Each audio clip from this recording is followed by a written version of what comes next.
Fala pessoal, aqui é Ilailson Rocha. Esse é o episódio de retorno do Psicotalk, ao qual eu fico muito feliz de poder estar aqui com vocês novamente. Hoje nós vamos falar de relacionamentos e dependência. Até onde vai o amar? Comigo, hoje estou recebendo o psicólogo Alisson de Queiroz Silva, inscrito no CRP 158178, graduado em Psicologia pela Universidade Federal de Alagoas, pós-graduando em Neuropsicologia e Práticas baseadas em evidências em Psicologia Clínica, tendo como principal foco a população adulta. Atualmente, Alisson é residente da cidade de Delmiro Gouveia, em Alagoas, palestrante, facilitador de times e criador de conteúdo nas redes sociais, que alcançam vidas em sentidos que chamam a atenção através de seus vídeos cirúrgicos, os quais estes eu não perco nenhum. Alisson, seja muito bem-vindo ao Psicotalk. É um prazer poder receber você comigo nesse retorno tão esperado. E aqui confesso para as pessoas que não podia ser outra pessoa a não ser você. Fico feliz em recebê-lo, fique à vontade e a casa é toda sua. Ilailson, muito obrigado pelo convite. Desde que ele me chegou, eu não tinha dúvidas que eu precisaria estar aqui.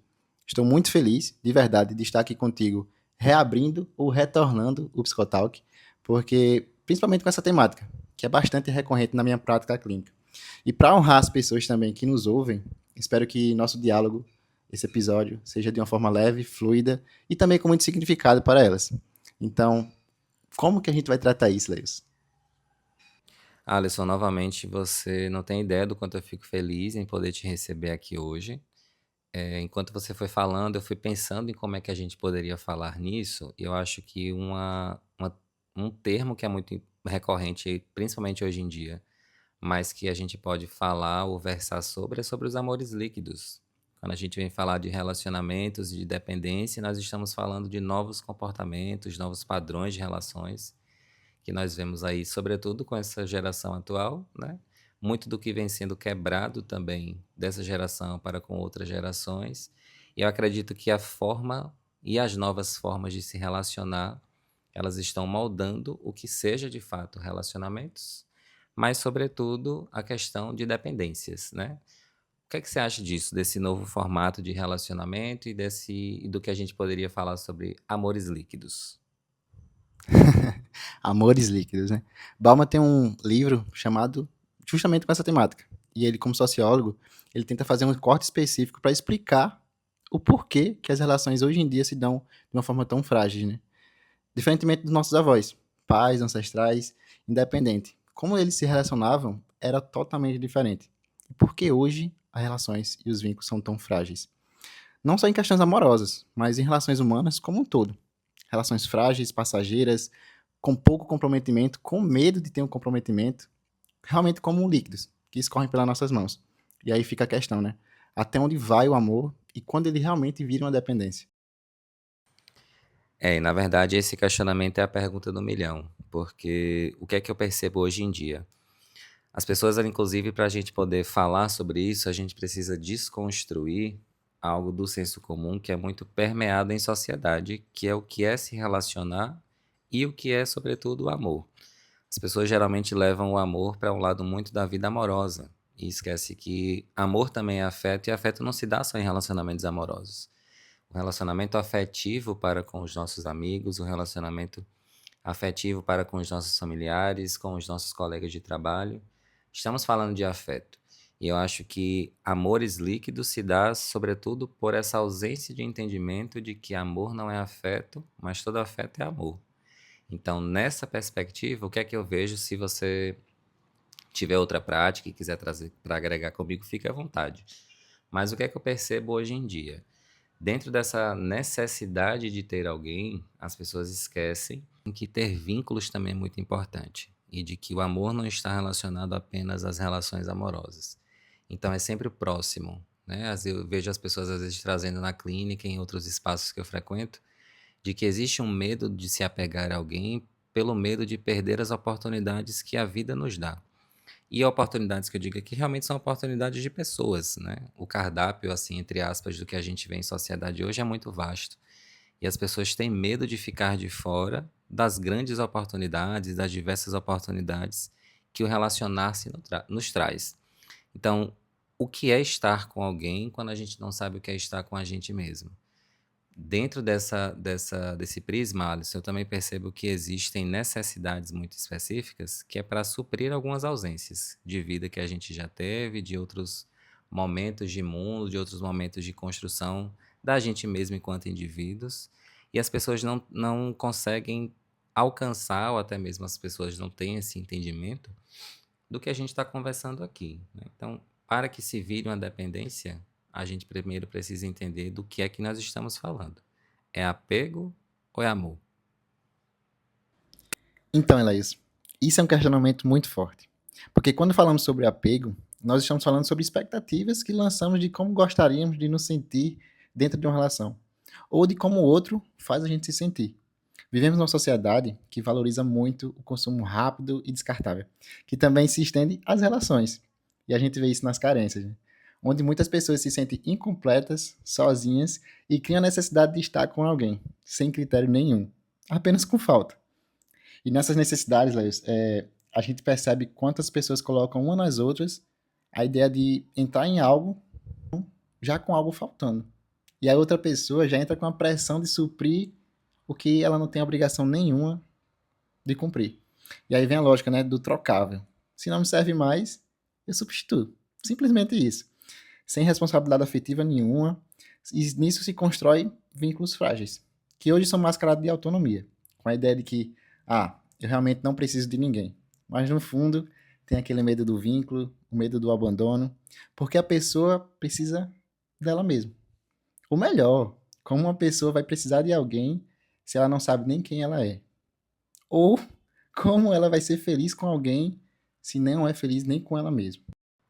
Rapaz, agora você tocou em pontos que são extremamente importantes. Primeiro, porque a sociedade mesmo fomenta nas pessoas talvez a falsa ideia de que nós precisamos estar assim. Quando você toca no medo do abandono, quando você toca na ausência de autoestima, em outras palavras, né? Nos formatos, nos modus operandes que as pessoas têm dentro das relações, nós falamos primeiro de uma sociedade que rotula e de que fomenta, através de diversos veículos, através de diversos padrões de comportamento, inclusive históricos, de que nós precisamos estar sempre em busca da nossa felicidade em outras pessoas. E aí, esse relacionamento do que a gente está trazendo aqui, como eu toquei lá anteriormente, nós não nos relacionamos apenas com outras pessoas e de formas amorosas. A minha relação com o trabalho é um relacionamento. A minha relação com a minha família é um relacionamento. A minha relação com a minha casa é um relacionamento. E aí eu tenho uma casa ou eu tenho um lar? Eu vou para minha casa dormir ou eu vou para minha casa me sentir confortável, pertencente àquele espaço em que eu moro? Isso é uma forma de se relacionar. Então, o medo do abandono, essa necessidade de pontos muito importantes e sensíveis que você traz, nos coloca para refletir exatamente sobre isso. Qual é a maneira que eu estou me relacionando comigo mesmo? As minhas escolhas, elas estão embasadas em quem eu sou, as minhas escolhas, elas estão embasadas em quem eu quero me tornar, no que eu quero viver, como eu quero estar, como eu quero ser, ou como outras pessoas me dizem que eu precisaria ou deveria estar. Então, dentro dessa perspectiva, o amor ele se dá de uma maneira que eu acho em um conceito que é muito bacana e que eu vou compartilhar com você aqui, com todo mundo que está nos ouvindo, né? Claro, de que é o seguinte: quando a gente recebe alguém na nossa vida, às vezes a gente quer que a pessoa seja do jeito que a gente gostaria que ela fosse. Quando essa pessoa não é do jeito que a gente imaginava ou gostaria que ela fosse, a gente faz o que você trouxe aí, né? Eu troco, eu substituo. O amor ele se dá no oposto. É mesmo quando eu estou vendo que aquela pessoa é totalmente diferente de mim, eu escolho ali ficar. Então, quando a gente ama, nós estamos amando não a projeção que nós estamos fazendo daquilo para com a nossa própria vida. A gente está amando o que se apresenta. E isso foge de dependência, porque quando eu estou apegado ao que eu espero que alguém seja, eu estou falando de dependência. Estou falando de apego, mas quando eu estou falando de amar quem se apresenta para mim, mesmo às vezes me desagradando, talvez a gente comece a entender de fato o que é amar alguém e o que é estar na vida desse alguém. E a gente precisa entender o lugar que a gente ocupa na vida do outro também, porque às vezes a gente vai dar o nosso amor e o outro não vai querer. Ó, não quero isso agora, não estou pronto para isso agora. E a gente precisa se colocar neste lugar de entendimento do que é que nós ocupamos e do que é que nós somos para o outro. porque o outro tem o total direito de recusar. Por mais que bonito que seja o que a gente sinta, por mais de autêntico e de verdadeiro aquilo que a gente esteja oferecendo ou querendo até viver. Mas o outro não tem a obrigação de suprir com as nossas necessidades, com as nossas expectativas. E a gente precisa se perguntar e estar atento a isso o tempo inteiro para que a gente não caia na seara do sofrimento. Nisso eu não digo que é um sofrimento opcional, mas quando a gente entende o espaço que a gente ocupa na vida do outro para não cometer invasões e se quer entender o que é amar a pessoa ou amar como ela faz, como eu me sinta, eu acho que o diálogo ele parte para um outro sentido. O que é que tu acha sobre isso? E Laís, com essa sua provocação, percebe-se que nesse momento a gente abre um espaço que pretende dialogar sobre os conceitos de autorrealização, mas também de projeções e de idealizações do conceito mais puro do que é o amor. Isso é muito gostoso de falar. Quando você fala sobre amar alguém e não do que a gente quer que ela seja, ou que a gente imagine que ela fosse, nós estamos falando de uma segurança que aqui eu prefiro nomear como amor próprio. Porque as pessoas que conseguem amar as outras como elas são, sem mudar nada, são as pessoas mais seguras. Porque existem ali valores e limites que são inegociáveis. Quando não sobra espaço nenhum para incompletudes. Que eu venha querer que a outra pessoa preencha algo, mas já está tudo ali, no seu devido lugar. E aí que mora as maiores chances de relações, que não são necessariamente relacionamentos, serem bem-sucedidos. Diferentemente de relações líquidas, que a gente vem falando aqui durante todo esse processo de diálogo.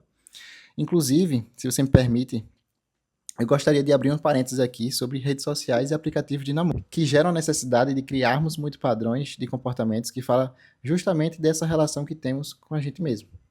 Essa completude de sermos quem somos é diariamente colocada em xeque nos aplicativos de namoro e nas redes sociais, porque a gente percebe que segue um padrão. Comparações em excesso, expectativas de padrão de sucesso de um relacionamento, casamentos perfeitos, entre muitas aspas. E como já falamos aqui, hoje em dia criamos medo de se comprometer por excesso de possibilidades. Com os aplicativos, redes sociais, comparações, enfim. O que se vê muito hoje em aplicativo de namoro é que relacionamentos se dão via cardápio. Existe ali uma série de opções, onde escolhemos de acordo com os padrões que queremos, que criamos, só para nos satisfazer. Mas existem trilhões de opções. E, eventualmente, escolher uma ou outra, como se a gente pudesse escolher um prato, um restaurante. É ali uma relação rápida, intensa e com pouca profundidade. A forma como eu me relaciono com esses aplicativos e redes sociais é primordial para que eu não projete e ofereça responsabilidades para a minha relação que ainda nem existe. E com certeza, existe também a responsabilidade comigo para com a outra pessoa com a qual eu estou querendo me relacionar. O que essa pessoa me atrai, o que ela me cativa, o que eu realmente quero com essa relação. Alice, é muito bonito ouvir você falar, voltando um pouquinho na sua fala, sobre a completude do eu para que eu consiga olhar o outro como o outro é.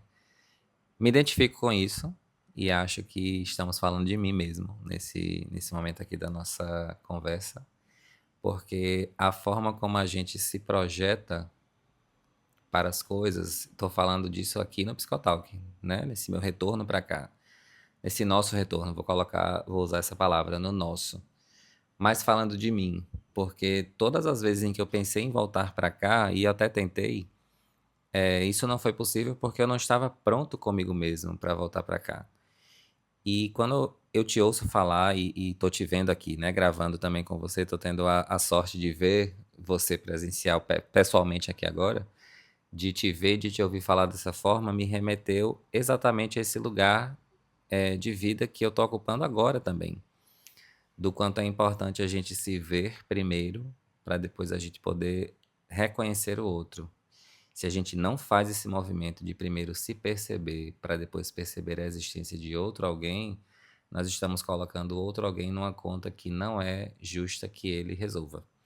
Porque se eu não conheço as minhas formas, se eu não conheço os meus limites, se eu não conheço quem eu sou, eu jamais vou conseguir reconhecer outra pessoa, né? E nesse momento, né, de como você fala disso, e das searas que você abre com o que você está trazendo, eu acredito que as redes sociais, sim, elas têm, na verdade, tem um lado positivo e tem um lado negativo. Eu sempre defendo que tudo na vida vai de como a gente usa, né? Internet como um todo. Mas falando desses aplicativos e desses assuntos que são muito importantes que você abre, de comparação, de idealização do que é perfeito e do que não é, nós falamos também das relações que não têm mais o nível de profundidade. As pessoas elas não conseguem mais, sobretudo pelo que a gente está conversando hoje aqui, mas eu percebo que as pessoas elas têm dificuldade de manter uma relação com profundidade. Ao mesmo tempo em que eu quero alguém que me entenda, que eu quero alguém que me ame, que eu quero alguém que esteja comigo, que seja meu parceiro, em tempo eu também não tenho paciência para esperar com que essa pessoa possa se apresentar. Eu não tenho paciência, eu não tenho tempo, eu sempre estou perdendo tempo. Então, eu não consigo mais, quando eu digo eu estou dando um exemplo, tá? Para todos nós. Eu não consigo mais me ver conhecendo alguém em meses. Hoje os dates estão aí para nos provar isso, né?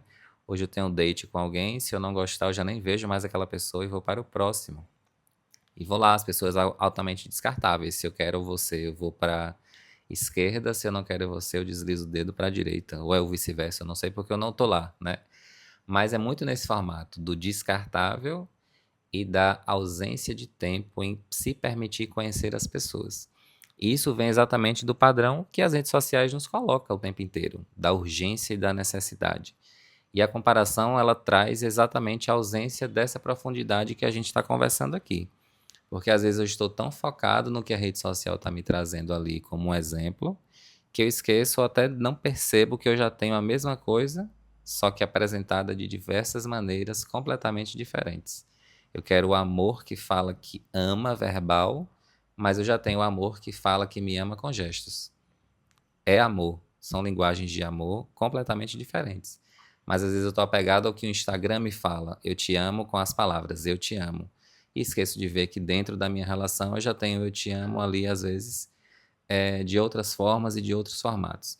Então, isso é muito importante porque nos coloca frente à decisão de uma consciência mesmo, do que a gente chama desse sentimento como um todo, mas o que é que a gente faz com o que a gente sente. Você já conseguiu parar para se perguntar ou para refletir sobre isso, como psicólogo também? Já parei para pensar nisso e estou pensando nisso exatamente agora. Sobre o medo da solidão e o medo do compromisso. Porque quando estamos conhecendo alguém e você fala que as pessoas hoje em dia não têm mais paciência, e eu concordo com isso, nós estamos falando de um formato de que eu não quero ficar só, mas também não quero me comprometer. E precisamos falar dessas pessoas que querem se comprometer. E por que eu digo isso? Porque relação é possível. O amor é possível. E estamos em uma relação onde você possa ser quem é, de uma forma leve, é muito gostoso de viver. Estarmos sempre na ideia de que relação é sinônimo de dependência, tristeza, abdicações, raiva, mas relacionamentos podem ser de uma forma leve. Não só pode, mas deve. E isso só é possível quando a gente entende o que estamos buscando numa relação. Ao mesmo tempo que colocamos o medo de estarmos em uma relação, possa revelar algum episódio da infância, da adolescência, de como nos projetamos no mundo, nós falamos também de como podemos falar sobre esses sentimentos. E é claro, a psicoterapia é essencial nesse processo, porque não é sobre dar o que a gente teve, é dar justamente o que a gente quer das outras pessoas. Nisso, existem pessoas que têm medo da solidão e mesmo assim querem se comprometer. E aí que tá. Mesmo estando cercado de dores, nós não podemos ou perdermos a vontade de viver a nossa vida. E não se resume em estar com alguém, é sobre realmente estarmos com a gente mesmo. E nessa relação com a gente mesmo, precisamos nos colocar no lugar de responsabilidade para com as outras pessoas também. Porque mesmo querendo viver nossas vidas, se permitindo a não se fechar para viver, precisamos ter uma coisa chamada responsabilidade afetiva. Com a gente e com os outros também. Mesmo querendo viver uma relação, um relacionamento, eu estou pronto para isso agora? Eu estou pronto para deixar que o outro possa ser o outro? Para que eu realmente possa ser eu, sem medo nenhum de julgamento?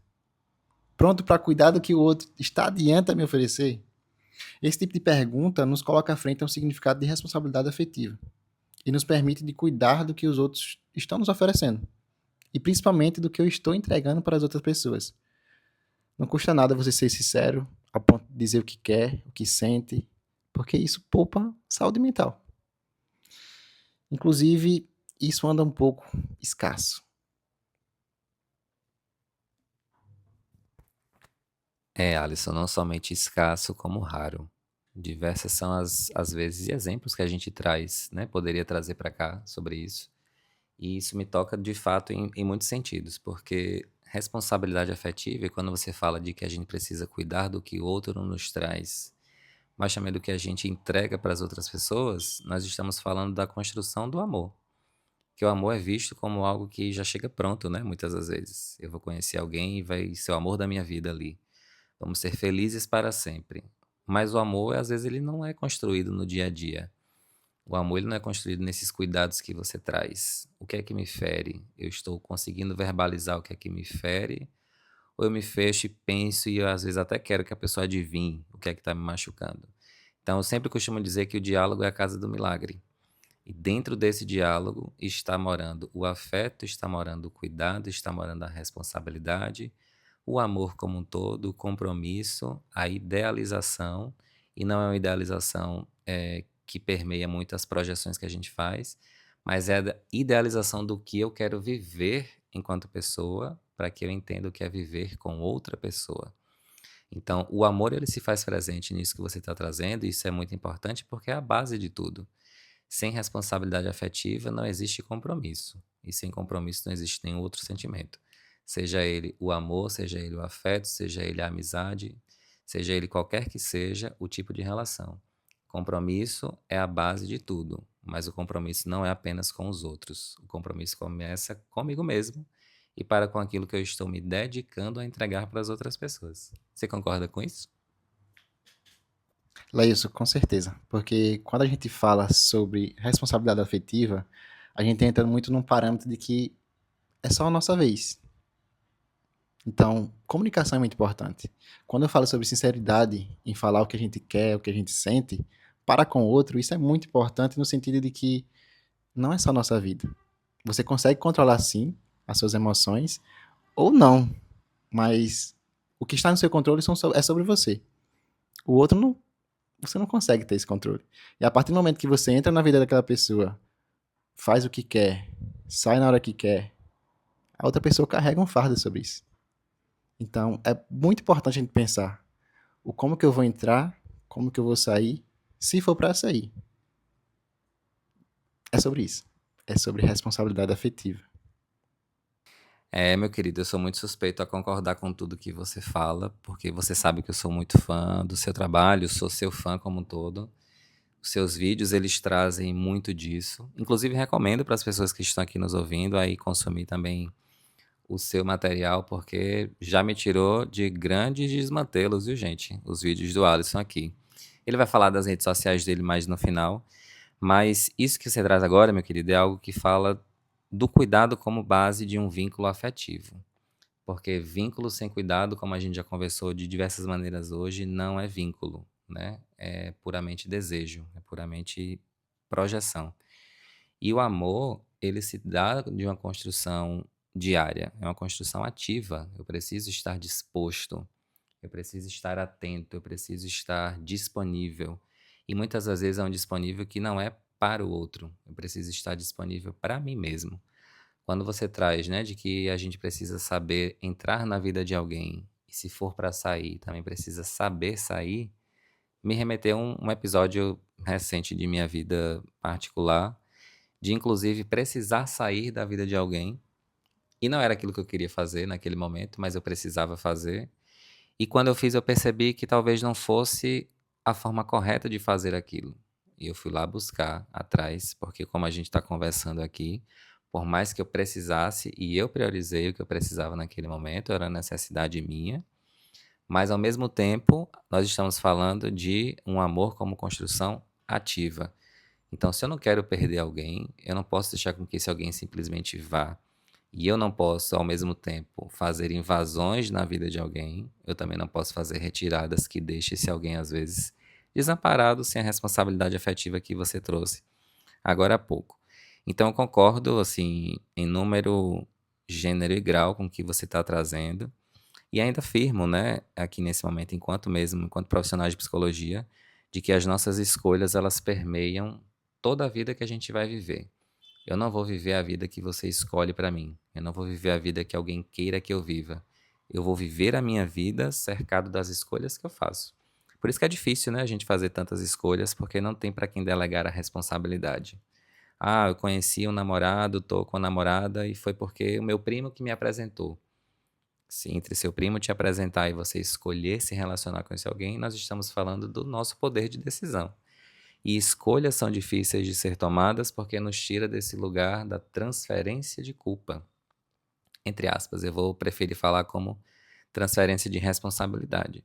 Então, não existe nenhum que seja um relacionamento, uma relação, um sentimento verdadeiro sem que não se implique sermos responsáveis pelas nossas escolhas.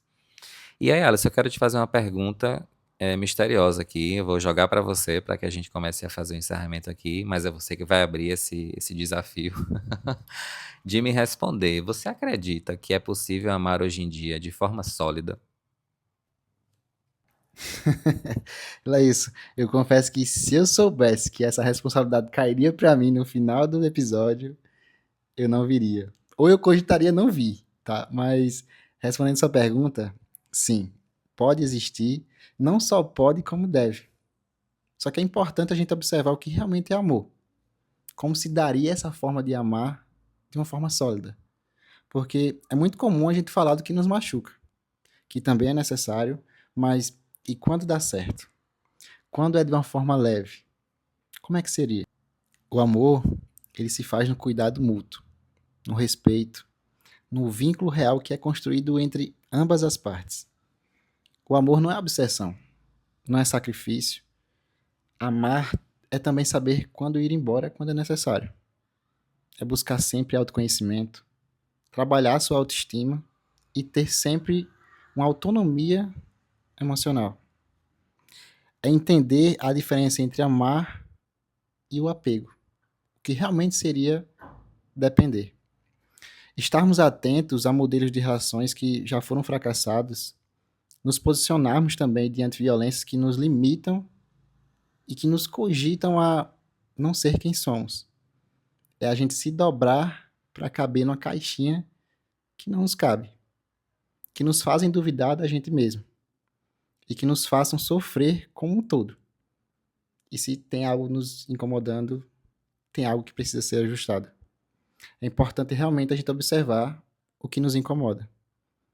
E se é uma relação saudável, se é uma relação que presta, você falar o que incomoda é legal, faz sentido. Porque o outro vai estar ali para te ouvir e entender e, se possível, mudar, para que ambos estejam satisfeitos onde estão. Então, de uma maneira geral, sim, é possível amar de uma forma sólida quando a gente escolhe amar dessa forma. E você que está aí ouvindo a gente, você não precisa responder, tá? Mas como é que você tem amado? Está mais perto de um cuidado ou de uma carência? Tá vendo aí, né, pessoal? Eu dei uma pergunta para ele e ele se vingou se perguntando a vocês aí. Algo que é importante mesmo da gente estar sempre atento. O que é que eu costumo dizer sempre? Tudo que nos gera uma dúvida já é uma resposta. Tudo que nos causa um incômodo já é uma resposta. A confirmação de algo que nasceu ou tende a ser positivo, ele é sempre muito claro. E as coisas elas acontecem da forma como nós permitimos que ela aconteça. Olha, a gente poderia ficar aqui, Alisson, por horas conversando sobre esse tema, por dois motivos. Por ser um tema contemporâneo, um tema urgente e atual, por ser o retorno do Psicotalk, o qual eu fico muito feliz de estar com você aqui hoje. E, sobretudo, por ser contigo, né? Então, assim, partindo para o fim desse episódio, eu queria te agradecer muito por estar aqui comigo novamente, por ter aceitado o convite e não ter cogitado não vir, isso é o mais importante. E digo assim de uma forma muito ampla de que não podia não ser com você, esse retorno aqui. Eu te admiro muito, eu acho que você é um dos profissionais dessa nova geração com mais capacidade assim técnica, com mais capacidade teórica, com pensamentos inovadores. Eu sou um defensor do empreendedorismo dentro da psicologia e você traz isso de uma forma muito visceral nos seus comportamentos, em como você encara a profissão, nos seus posicionamentos. Eu sou muito fã do seu trabalho e eu te admiro muito como pessoa. E depois desse diálogo que a gente teve aqui hoje, isso está no nível dobrado. Então, muito obrigado, tá, por você ter aceitado estar retornando o Psicotalk aqui comigo, estar aqui como um todo. Vou deixar esse espaço aqui final para você divulgar suas redes sociais, como é que as pessoas podem te encontrar e te dizer que você volta quando você quiser. Hoje a casa é mais sua do que minha. Muito obrigado, tá? E é isso. Muito obrigado pelo convite, novamente. Quando você realmente fala que eu não cogitei não vir, isso é verdade, porque a temática em si, o programa do Psicotal, que o retorno é muito significativo. E estar aqui hoje falando dessa temática com você, que também é um profissional que eu admiro muito, aprendo muito, é muito gratificante. Levando para o lado da psicologia, eu realmente não faço outra coisa, não me vejo fazendo outra coisa, porque eu me encontrei muito na psicologia e pelo poder que ela tem em transformar vidas. Eu vivo isso diariamente na parte clínica e cada feedback que eu recebo, cada vivência que eu participo é muito singular. Então, novamente, muito obrigado pelo convite, tá? Espero sim estar aqui em outros momentos. É realmente um desejo meu, porque espaços como esses ajudam muito. Não só a gente como profissional aqui nesse momento, mas quem está nos ouvindo é muito simbólico. Eu, como eu te falei, né, eu posto alguns vídeos nas minhas redes sociais e ajudar pessoas é o propósito. Não o número de likes, curtidas, comentários, compartilhamentos, nada disso. Mas é eu chegar numa academia, uma pessoa que eu não conhecia ainda, pegar em minha mão e dizer assim: você me ajuda e você nem sabe. É sobre isso. É sobre a psicologia, é sobre o poder que a psicologia tem. Então, essa temática é muito forte e muito pertinente para a gente trazer aqui hoje. Então, é sempre bom a gente observar realmente o que é apego, o que é afeto. Existe sempre uma indagação que eu pergunto aos meus pacientes que se é amor, por que está doendo tanto? Porque realmente amor não é isso. E se isso é disfarçado de afeto, é como se a gente estivesse bebendo um veneno para matar a nossa sede. É sempre bom a gente ter um olhar para isso, tá? De novo, brigadão pelo convite. Eu finalizo aqui minha fala, deixando as minhas redes sociais, tá? Hoje vocês me encontram pelo Instagram, principalmente, Alisson Queiroz PC, e todas as outras informações estão lá, tá? E eu fico à disposição para qualquer outro tipo de intervenção futura. É sobre isso. Obrigadão, Vilailson. É isso aí, pessoal. Obrigado, Alisson, novamente. Nesse momento aqui de finalização do episódio, eu quero desejar e deixar registrado um feliz dia da psicóloga e do psicólogo para todos os nossos colegas de profissão, de jornada. O retorno do Psicotalk neste dia de hoje, ele foi pensado de forma estratégica, mas para além de estratégias, para além de fins comerciais, de uma maneira muito simbólica para esse período de vida e de momento mesmo profissional que eu e Lailson estou inserido, estou vivendo e vivenciando. Então é um presente para todos nós, categoria de psicologia, para os estudantes também, que são aqui ouvintes assíduos da plataforma, de dizer que eu não estaria voltando hoje se não fosse pelo apoio de muita gente, não é somente Lailson que está aqui frente aos microfones, tem muita gente por trás disso. Quero dedicar a essas pessoas esse meu retorno. Novamente, também dedico ao Alisson, que esteve compartilhando esse momento aqui comigo, e de dizer que onde eu estiver, as portas sempre estarão abertas para recebê-los, o quanto eu fico feliz em poder estar aqui sendo porta-voz, não somente de uma plataforma, mas de boas novas, de esperança e de conteúdo que verse sobre a cientificidade da psicologia, de forma técnica, de forma ética, sobretudo de forma humana. Então, muito obrigado por vocês me permitirem estar aqui de novo. Eu estou muito feliz com isso. E com certeza esse é o primeiro episódio de outros que eu tenho certeza que vocês também irão amar. Então, muito obrigado. A gente se vê e a gente se ouve. Até a próxima.